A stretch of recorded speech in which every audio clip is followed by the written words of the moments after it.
Well, my first guest tonight served as Prime Minister of the Palestinian Authority between 2007 and 2013. Salam Fayad is also a veteran political opponent of Hamas in the West Bank. Mr. Fayyad is an economist by training. He's currently a visiting scholar and lecturer at Princeton University in the U.S., which is where he joins us from tonight. Mr. Prime Minister, welcome to the program. It's good to have you with us tonight. I'd like to, if possible...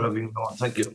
Thank you. I'd like to start, if we could, in the future and then return to the present. When the fighting is over in Gaza, the U.S. Secretary of State Antony Blinken says that both Gaza and the West Bank should be united under the leadership of the Palestinian Authority.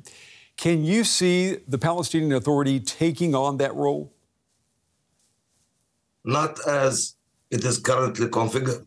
I have written about this before the Secretary of State made the statement he did. I believe he made it either yesterday or today. I just read it.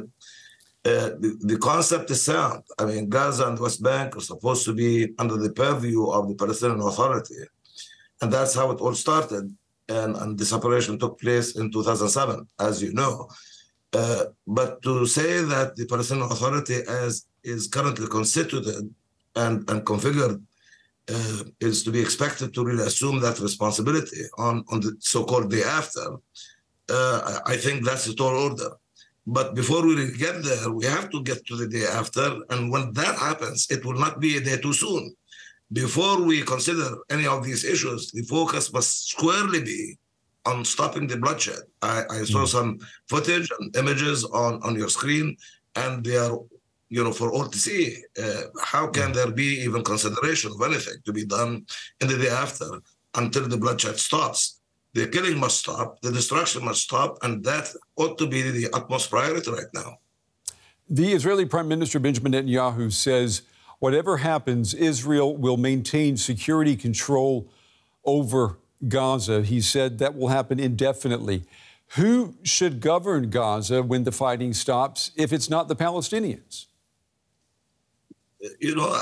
When he says what he says about maintaining security control over Gaza, as if Israel has not been doing that. I mean, there is this illusion out there that when Israel, quote unquote, disengaged from Gaza back in 2005, that actually the occupation of Gaza ended.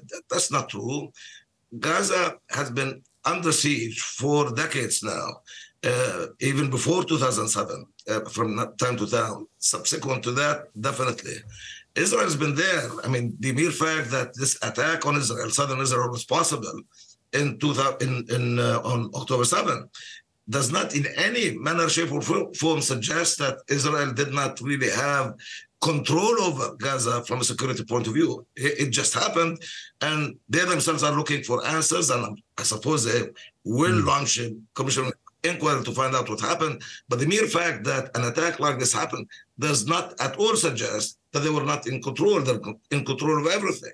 Besides, this current very serious and unprecedented round of escalation was preceded by several such rounds beginning in 2006, not to mention flare-ups from time to time before then and between those rounds. But nothing at the scale that has been taking place over the past month and few days. I'm going to come back to the president in just a moment. But one more question, though, about looking ahead. You know that the U.S. is an ally of Israel. The U.S. has designated Hamas as a terrorist organization. Is Washington and indeed Israel, are they going to have to accept Hamas playing some role in whatever solution emerges from this conflict? Brent, I have written about this, and you're giving me an opportunity to explain what it is I mean when I say the PA as currently constituted and configured cannot do the job. I wrote about this before U.S. officials said what they said. And by the way, what Secretary Blinken is reported to have said about this issue comes after about 10 days after the Vice President of the United States made a similar statement on an interview she gave on 60 Minutes about 10 days ago.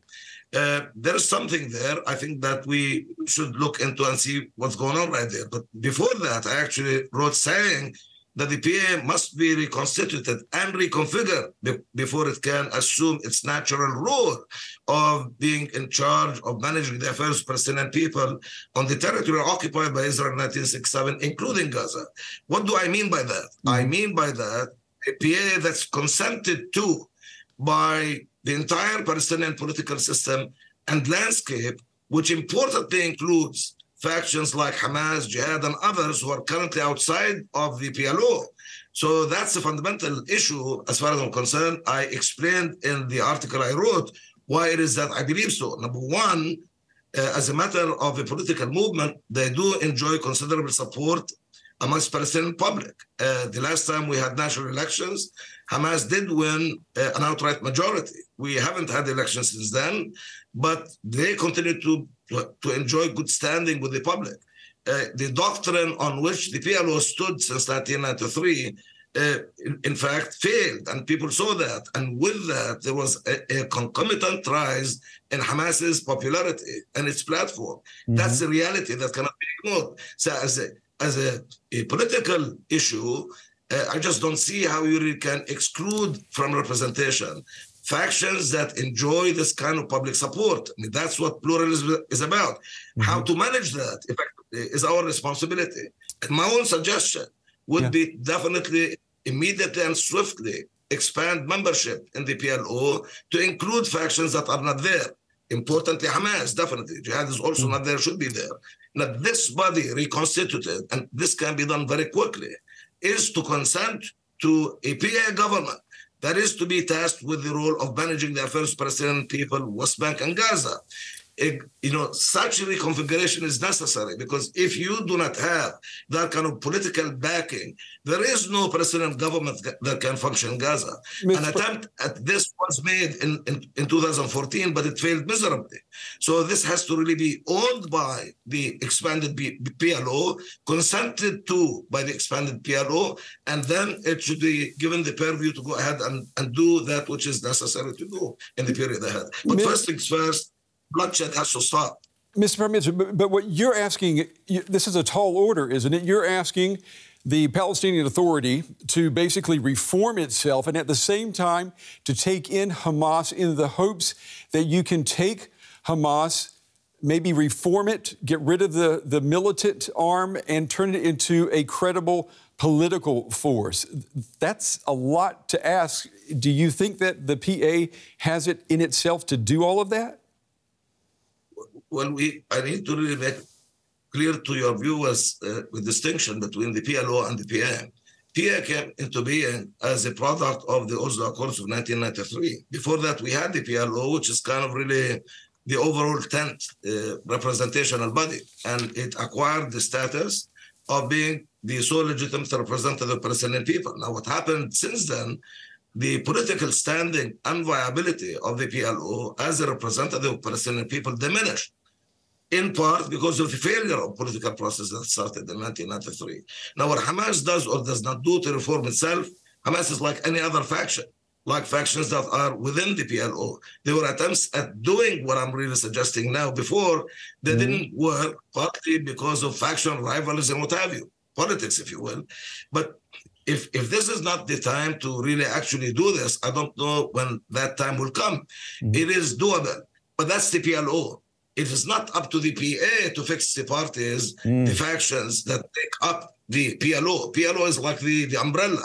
Now, the PA is more of an administrative body. Actually, under Oslo, I mean, a lot is made of what the PA is. The PA is nothing but a self-rule instrument. That's what it is. It's not a state. It's not anything like that. It is supposed to manage and oversee management of the affairs of Palestinian people, West Bank, Gaza. That's what's supposed to do. Now, absent political support by the entire body politic of us Palestinians, no Palestinian government of the Palestinian Authority can assume that responsibility. That's what I'm saying. Now, it's up to parties to do whatever it is they want to do, to adjust their platforms, to amend them, to not amend them. These are political choices that they make. In the scheme that I offer, there is election. There is election at the end of a transitional period, and people, the Palestinian people, then will decide how they're going to be led thereafter. But this is a period of transition that we really must be definitely engaged with, and with all kinds of seriousness. I understand. But ultimately, it's important to make those choices. You were Palestinian Authority Prime Minister at the same time that Ehud Olmert was Israeli Prime Minister. Mr. Olmert says this week, he said that the way to stop the fighting is for Hamas to release all of the hostages in return for an immediate ceasefire, and Israel saying that it is ready for immediate two-state talks. So you're talking about hostages, you're talking about a ceasefire, you're talking about two-state solution talks. That sounds reasonable on the outside. Is it realistic on the inside? Yeah, several elements there. First, on the hostages. I think there, Mr. Olmert, as well as others, know very well that, and everybody knows this, there were negotiations, there were messages being sent. As I understand it, Hamas expressed willingness to begin to release the civilians amongst the hostages or the prisoners. And some of that happened in a modest way. Now they're saying, and I think there is logic to this, what they need is a little bit of respite in order to ensure that they can have access to all of those who are held captive in different places in Gaza, and to ensure their safe passage. So to the Israeli government, I say, if that is really the focus, if that's what you really want to do, and you're conditioning stopping the killing on the release of hostages, there is an easier, much less costly and less bloody way of doing it. You know, give that space, create that space in which the hostages, the civilians, can be released. That can happen. And it was beginning to happen. And my understanding is that there is still ongoing conversation. Qatar is mediating. And I hope that this will come to fruition.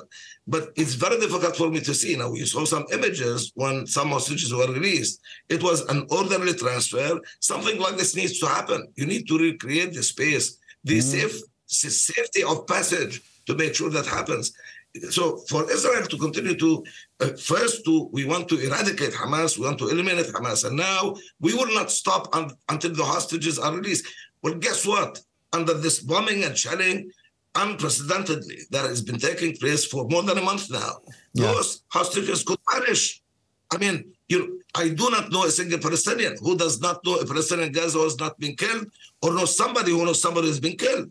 This is the mass of horror that's been taking place in Gaza for a month now. So I think what we really need is a bit of sanity here. There needs to be a rational approach dealing with problems. And this hot-headedness, where it's coming from, I can understand, I don't accept, but it can't be policy. Yeah. And we are dealing with a situation when vengefulness has become policy. That's what it really looks like to me. Mr. Prime Minister, before we run out of time, I want to ask you, I want to apply maybe a question that was made famous by the former U.S. Secretary of State, Henry Kissinger, when he was talking about the European Union. If there was a crisis in Europe, he posed the question, who are you going to call? So let me ask you, is there a Palestinian figure who Palestinian people could accept as a leader now, a person who is not connected to Hamas, that the Israelis could call and that the rest of the world could also do business with? Is there someone that you could think of right now who could take on that role? Yeah. Let me say, and by way of reiterating actually what I said before, we need to come to a point in time when Palestinian people are going to be able to make that choice through the ballot box. And that's eminently possible after a transitional period in which some measure of stability is attained. That's absolutely essential, which actually takes me back to the question, somebody to call in order for that somebody to be able to actually to be responsive for that person to really have a point of view that matters. He or she must have the representational power to do so. I mean, the idea of just kind of really having somebody to pick up the call and for somebody to say, on me, I'm able to do any and all that is expected, that doesn't happen. Things do not happen this way. So that's why the representational framework of the Palestinian people has to be fixed Right now, it has been malfunctioning. It has been malfunctioning for a while, and it continues, and it will continue to malfunction until that umbrella is broadened to include all those who are outside of it. That's absolutely essential. Now, you mentioned something about resumption of a political process, peace process, two-state solution. I think the one thing that I think no one should be thinking about is to rush to hit the reset button on a process that has failed for 3 decades to deliver. What we need is definitely a new process, one that actually starts, given the failure over the past 3 decades, by a formal statement of recognition of our right, our national rights as a people, including the right to self-determination, which should include the right to a sovereign state on the territory Israel occupied in 1967.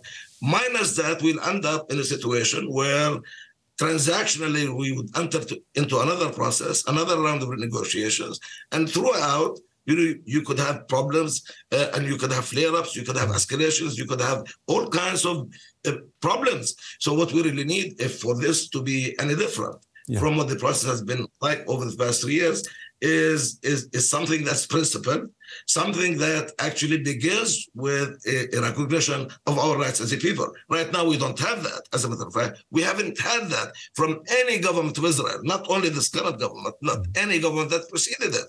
It's about time, particularly considering the rhetoric that has been coming out of the Israeli government. And I'm not really only talking about the current one. Time and again, the Minister of Israel said repeatedly that there was no room for sovereignty between River Jordan and Mediterranean other than Israel's. Now, somebody who says something like this clearly is not accepting the idea of emergence of a state of Palestine on the territory occupied in 1967. So we really need to go to the basics. I draw some encouragement from statements made by President Harris and maybe more recently the Secretary of State. If you add up the words they're using, particularly Kamala Harris about 10 days ago, she pretty much is saying what to me means we Palestinians have a right to a state. That would be a good point to start the negotiation and a political process from. Mr. Prime Minister, I can certainly hear the passion in your voice. If you decide to go back into politics, please let us know. Former Palestinian Authority Prime Minister Salam Fayad. Mr. Fayyad, we appreciate your time and your valuable insights tonight. Thank you. Thank you, Brent, for having me. Appreciate it. Thank you.